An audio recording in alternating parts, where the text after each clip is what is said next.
following program shows the proceedings and hearings from courtrooms around the country. Not all outcomes are known or final. All parties are presumed innocent until proven guilty in a court of law. Due to the intensity of some of these scenes, viewer discretion is advised. All right. Reached the verdict. Right now, I guess we're supposed to, in our hearts, forgive this clown. The man you see here is 41-year-old Daniel Villegas, accused of killing 2 teens in 1993 when he was just 16. At that time, without an attorney or his parents present, Villegas says he was coerced by an El Paso detective into confessing to the murders. Despite recanting the confession hours later, it became a key piece of evidence for the prosecution. The court has received a message from the jury indicating that they've reached a verdict. Villegas has been on trial 3 separate times for this crime and has maintained his innocence throughout. Let's bring the jury in. His first trial in 1994 ended in a mistrial due to a hung jury. A 1995 retrial ended with a conviction for capital murder, and Villegas was sentenced to life in prison. After spending 18 years in prison, that verdict was thrown out in 2013 because of ineffective assistance of counsel. Villegas was released in January of 2014 and has remained out on bond as he awaited a 3rd trial. During that time, he fathered 2 children. Though the prosecution continued to insist on his guilt, there was no DNA, no firearm, and no forensic evidence presented linking Villegas to the shooting. If the defendant will please stand. Within moments, he'll find out if he goes home with his family or spends the rest of his life in prison. In the District Court of El Paso County, Texas, 409th Judicial District, the state of Texas versus Daniel Villegas, number 94-0D09328. Verdict Form B. We, the jury, find the defendant, Daniel Villegas, not guilty of...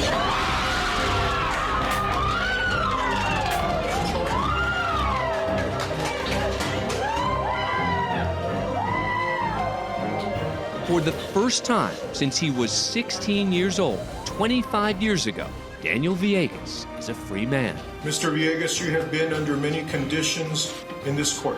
You are no longer under any conditions in this court. You are free to leave. Good luck to you, sir.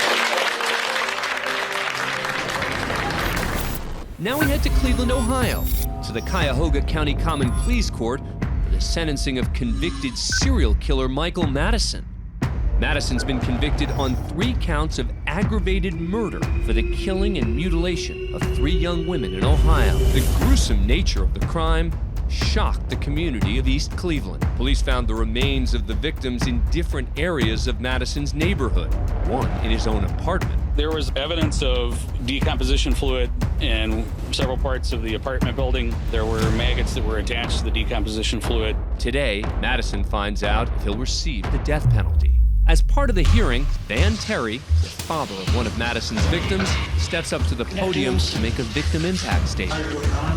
Mr. Terry's now just a few feet away from the man who so brutally took the life of his daughter, Sherelda. Right now, I guess we're supposed to, in our hearts, forgive this clown who's touched our families, taken my child. He's looking directly at Madison.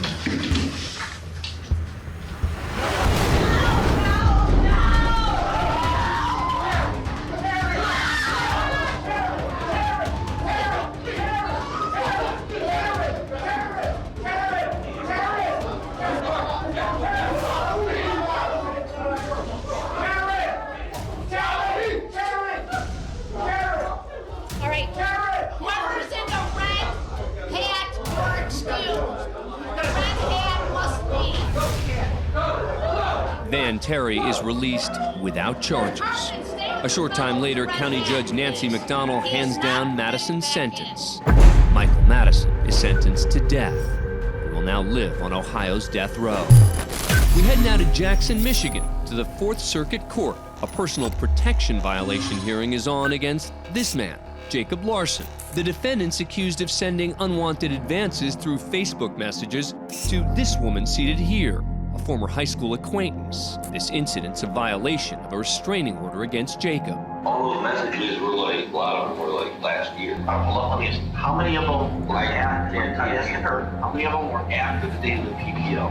22? 22. I don't want to post on that. What's that? I'm posting that much. This is the second time the judge has questioned the defendant about his contact with the plaintiff. In fact, the same judge had issued the defendant's original PPO 4 months earlier. Yeah, I know. I wouldn't It's do like any of this that like stuff. fatal attraction kind of stuff that I warned you about last time. I told you to just leave her alone. She was a classmate of yours. She apparently has no interest in I seeing want her to tell me to leave her alone. You know what? I told you to leave her alone. And apparently that didn't get through loud and clear. So today, you're going to jail for 3 days. And the next time you violate it, you're going to jail. You and her are all You know what? You got a bad attitude. You had a bad attitude last time you were in court. Okay? You and her are buddy. Y'all get along. Y'all are 45 days county jail. Okay? 93 days in the county jail. You want to go for a year? Try it right now. One more word out of you, it'll be a year of county. over Facebook. Really? Over violations of my PPO and your conduct in the courtroom. 93 days in count. The judge, clearly agitated by the defiant defendant, sending him to jail. I never threatened Stand her. up. Buddy. Stand up.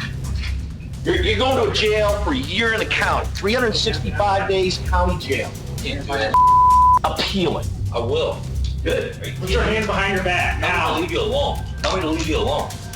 Tell me right now. Put your hands behind your back. Put your hands behind your back. Take his ass right now. The judge now steps in to help subdue the defendant. Put it down. That's enough. All right. We'll make it 93. You can think about it. All right. That's not in the community. Get to know you all too much. I'm good for 93 days. Larson sentenced to 93 days in county jail.